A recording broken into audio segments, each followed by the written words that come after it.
Welcome to the Artwork of You, the podcast where your life is the canvas and you are the masterpiece. I'm your host, Lori Gouhin, and together we'll explore creativity, self-awareness, mindset, goal strategy, and the importance of accountability so that you can paint your life's portrait with confidence and ease. Remember, in the gallery of life, you're not just a spectator, you are the art. So let's grab our brushes and start creating the masterpiece that is you. Hello, my friends. I am so glad that you are here with me today because today I want to ask you what I think is an interesting question. And that is, if your life were a painting, would you actually want to hang it up and look at it? Today, we're going to explore that because I think that life is a lot like a painting. And sometimes the bravest thing that you can do is stop, step back, and decide whether you actually want to live with what you're creating. And so when I'm painting, there's always this moment where I ask myself, do I actually like what I'm creating? Do I like the painting? Or am I just adding more to it because I don't want to admit that it's not working? And sometimes I keep going, not because I believe in the piece necessarily, but because I've already spent so much time on it and because I don't want to quote unquote waste the work. And so, what if you asked yourself that same question about your life? Do I actually like what I'm creating, or am I just adding more because I don't want to admit that it's not working? In other words, am I creating something that I love, or am I just adding more? Maybe more commitments, more habits, more expectations, because I don't want to admit that something needs to change. And so in a painting, composition is everything. It's the layout, it's the structure, the way that your eye moves around the canvas. And although I often say that I just make it up as I go while I'm painting, and I do, that doesn't mean that when I'm creating a piece that I just throw colors on the canvas and hope for the best. I do think about what draws the eye, what supports the story, and what feels balanced in the work, as well as what doesn't. And I also do that while following my intuition. And I honestly think that life works the same way. So think about the composition of your days. Where does your energy go first? What takes up the most space on your mental canvas? And what are you keeping front and center? And is that what you actually want to be centering?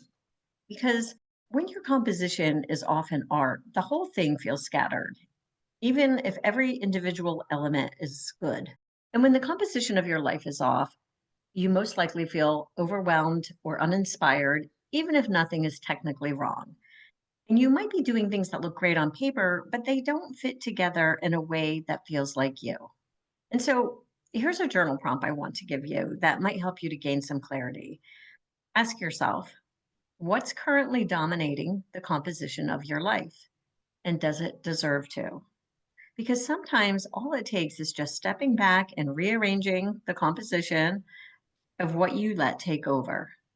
One of the things that I love most in a painting is contrast.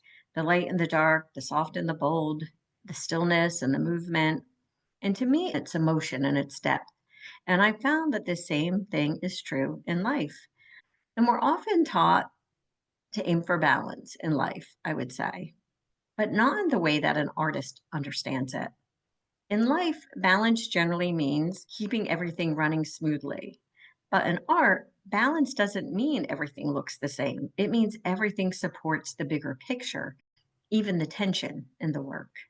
So ask yourself this, where in your life are you avoiding contrast?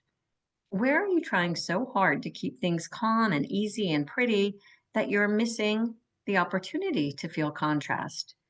And sometimes contrast might look like doing something bold when you've been playing it safe. It might mean something like bringing back color or passion or joy or a challenge when things have gotten too neutral in your life. I've had paintings that look totally fine that I think, okay, it's finished. And then I add one bold, unexpected color, and suddenly the whole painting seems to come alive in a whole new way. So, what would that look like in your life? If you're feeling stuck or, let's say, muted, it doesn't always mean something is wrong. It just might mean that you're missing some contrast. And again, contrast to me is what makes things worth looking at. And now, that being said, here's something else I would like to share. And that's that one of the hardest lessons I've personally learned in painting and honestly in life is knowing when to stop. There's always this temptation to keep going, to tweak, to add, to try to fix something that maybe doesn't actually need fixing. Or worse, to keep adding in the hope that the discomfort will go away on its own. But the truth is, in both art and in life, more is not always better. Sometimes more just muddies the water. I've ruined good paintings by pushing them past the point of clarity. And I've done the same with other projects, with relationships, routines, even entire seasons of my life, I would say. Because there have been times when I did not want to admit that something wasn't working. So I just kept going, hoping it would somehow magically resolve itself if I just did more. But sometimes the most powerful decision you can make is to stop, to step back and say, this is not working, and that's okay. And I like to think of it not as quitting, but more like editing. It's like creating a space to start something that's more aligned with you. So, an important question to ask is, what are you still adding to? Not because it's meaningful, but because you might not want to admit or accept that it's time to stop. Now, in a painting, you can always paint over it. And I suppose in life you can too, but only when you're honest enough to put down that proverbial brush. And another thing painting has taught me is sometimes you have to let it dry before you keep going. Because if you rush it, if you start layering on new colors before the foundation or the previous layer has a chance to dry, you end up with just a muddy mess. The colors will bleed, the texture kind of flattens, and what could have been beautiful starts to feel very chaotic. And again, that happens in life too. We maybe make one big decision and then immediately try to build 12 things on top of it. We start something new and expect it to feel amazing by day two. Or we don't give our shifts time to settle. We just keep layering and layering, hoping it all holds together. But some seasons in life require space to just adjust and to let clarity emerge before we slap on the next big, bold move that we're thinking about. And it's important to ask yourself if there are places like that in your life where you are rushing the process, where do you need to pause and let things settle and trust that the next step will be clearer once this one has time to set? Sometimes the next right move doesn't come from pushing forward, it comes from being still long enough to see what's really there. The best paintings that I've personally made, they don't come from a perfect plan. They come from a mix of trust and curiosity and the willingness to respond to what is happening on the canvas in real time. There's this rhythm to painting, I would say, that's part intuitive and part intentional. You kind of feel your way through it, but you also bring your experience and your sense of composition and your sense of values. And that's how I think we're meant to live too. But so often we default to just one side. We either try to control everything right down to the last detail, or we go completely with the flow and hope that somehow, some way, it all comes together. Neither one really works long term when they're isolated like that, because true alignment comes when you pair your instincts with your vision, like when you're tuned in, but you're also tuned up. When you listen to what's unfolding and you also decide what you're building. And in coaching, I talk a lot about strategy, but strategy only works when it's paired with self trust.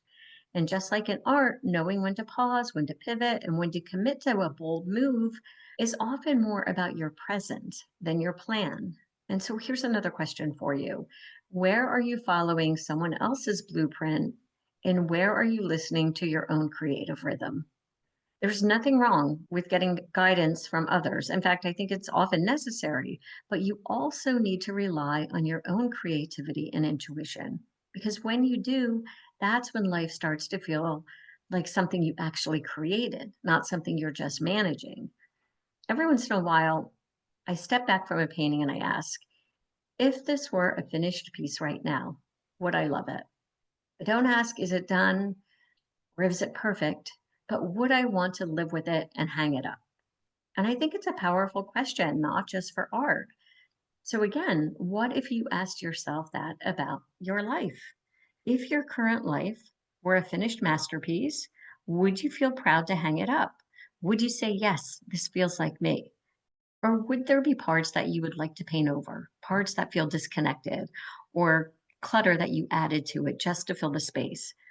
And again, it's not about perfection, it's about intention.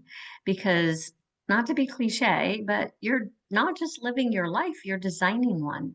And whether you realize it or not, you've already made choices about the color palette and the energy and the structure and the focal points.